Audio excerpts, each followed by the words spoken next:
Baik, assalamualaikum warahmatullahi wabarakatuh. Waalaikumsalam warahmatullahi wabarakatuh. Baik Pak, jadi kami dari jurusan D3 Farmasi ingin melihat cara kerja dari alat-alat instrumen. Terima kasih. Sebelumnya perkenalkan, nama saya Muhammad Hasan. Saya asisten lab fisika.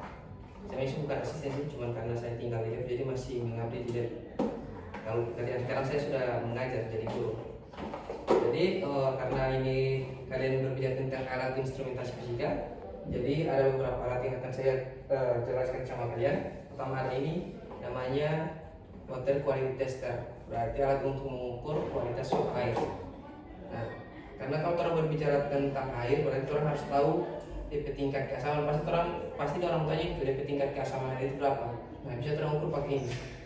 Ada juga dia yang cuma kecil, atau kalau lebih pengen sederhana pakai kertas lakmus, iya kan? Nah, kalau ini dia karena terang instrumentasi, jadi sebenarnya berbicara tentang sensor. Jadi kalau soal instrumen seperti dia ada sensor kan ini. Jadi dia ini ketika terang mengukur terang celupkan yang ini, maka dia akan muncul kalau terang buka ini. Nah, air itu dia kalau misalnya ini pH berapa? Netral 7.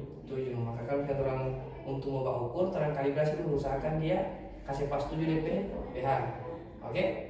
Nah, ini DP parameter yang bisa diukur ada dua. Tingkat keasaman sama temperatur bisa dilihat yang ini. Oke?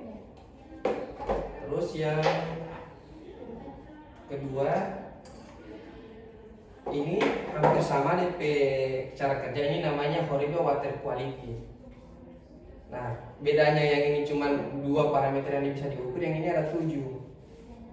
Jadi ketika ini dicelupkan ada 7 parameter yang bisa dia baca. Pertama, kalau saya terlihat pasti dia ada DP pH juga, DP tingkat keasaman, ada DP tingkat kekeruhan, apa DP tingkat yang TDS, saya tak lupa DP kepanjangan TDS itu. Yang jelas dia ada 7 parameter yang bisa diukur oleh alat ini, oleh water quality. Jadi ketika kita mau mengukur itu, dia taruh sini, baru dia celupkan ini di air. Nah, akan muncul di sini DP hasil. Di sini. Oke? Yang terakhir ada, nah kalau yang ini namanya luxmeter. Ini fungsinya untuk mengukur intensitas cahaya. Jadi kita taruh sini.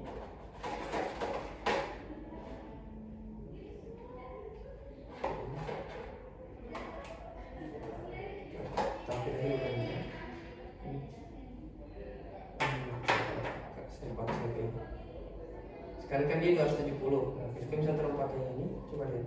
Yang dia semakin dekat sumbernya, maka DP ini semakin besar. Ya kan? Ini karena berbasis sensor, jadi dia semakin jauh, maka semakin kecil DP intensitas cahaya. Makanya kalau misalnya orang Pak Gombal orang pakai yang ini yang lihat, jadi orang tidak boleh pakai jauh. Mau semakin berkurang DP intensitas cahaya. Oke? Contoh yang terakhir. Jadi perbesaran sampai perbesaran berapa puluh ribu dia bisa baca yang ini. Nah, DP prinsip kerja itu dia ditembak oleh berkas elektron yang berradiasi tinggi. Jadi ini deh Bung. Jadi yang ini kalian bisa lihat DP misalkan unsur atau material apa yang kalian lihat. Misalkan material apa yang akan kalian misalkan tanah.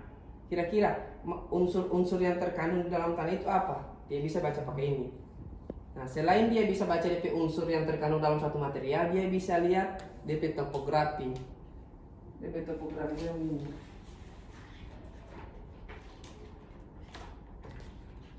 Yang begini. Jadi orang bisa tahu di mana letak cacatnya suatu sampel yang terang ukur. Ini. Jadi dia muncul-muncul begini. Tapi dia DP ini cuman black white, jadi cuma hanya hitam putih.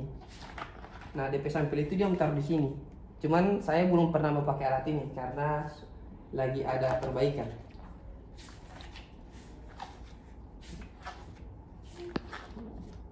Jadi kalau misalkan mau ukur misal sampel apa yang mau ukur pengen kalian lihat, kira-kira kandungan yang di dalam itu apa? ini bisa kita pakai. Ada juga alat 2 di kampus 1, XRF sama XRD. Nah, XRF itu dia berfungsi untuk mengukur unsur yang terkandung dalam satu material. Jadi unsur-unsur kimia yang misalkan di tanah itu. Ya. Baik, itulah video penjelasan mengenai alat instrumen dari kelompok 8 di Laboratorium Fisika. Terima kasih.